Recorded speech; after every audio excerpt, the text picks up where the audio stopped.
कंसोत नारदगिरा व्रजवासिनं त्वाम् आकर्ण्यदीर्णहृदयः स हि गान्धिनेयम् आहूय कार्मुकमगच्छलतो भवन्तम् आनेतुमेन महिनो दहिनाथशायिन् अक्रूर एष भवदङ्घ्रिपरश्चिराय त्वद्दर्शनाक्ष्ममनाः क्षितिपालभित्या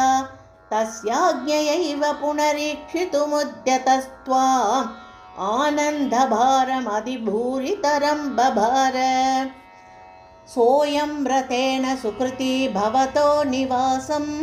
गच्छन्मनोरथगणां त्वयि धार्यमानान्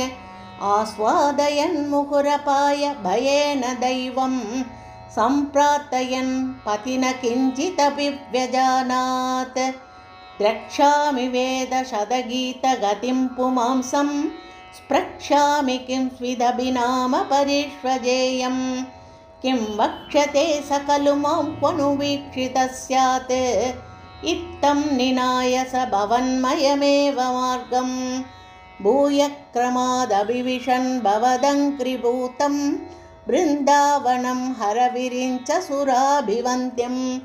आनन्दमग्न इव लग्न इव प्रमोहे किं दशान्तरम् अवापनपङ्कजाक्ष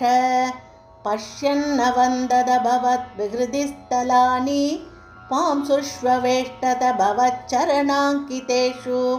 किं ब्रूमहे बहुजना हि तदापि जाताः एवं तु भक्तितरला विरला परात्मन् सायं स गोपभवनानि भवच्चरित्रगीतामृत प्रसृतकर्णरसायनानि पश्यन् प्रमोदसरितेव किलोक्यमानो गच्छन् भवद्भवनसन्निधिमन्वयासीत् तावद्ददर्श पशुदोहविलोकलोलं भक्तोत्तमागतिमिव प्रतिपालयन्तं भूमन् भवन्तमयमग्रजवन्तमन्तः ब्रह्मानुभूतिरससिन्धुमिवोत्वमन्दं सायन्तनाप्लव विशेषविविक्तगात्रौ द्वौ पीतनीलरुचिराम्बरलोभनीयौ नादिप्रपञ्चधृतभूषणचारुवेषौ मन्दस्मिदात्रवदनौ स युवां ददर्श दूरात्रदात् समवरुह्य नमन्तमेनम् उत्थाप्य भक्तकुलमौलिमथोपगूहन् हर्षान्विताक्षरगिरा कुशलानुयोगी पाणिं प्रगृह्य सबलोतगृहं निनेत नन्देन साकममिदादरमर्चयित्वा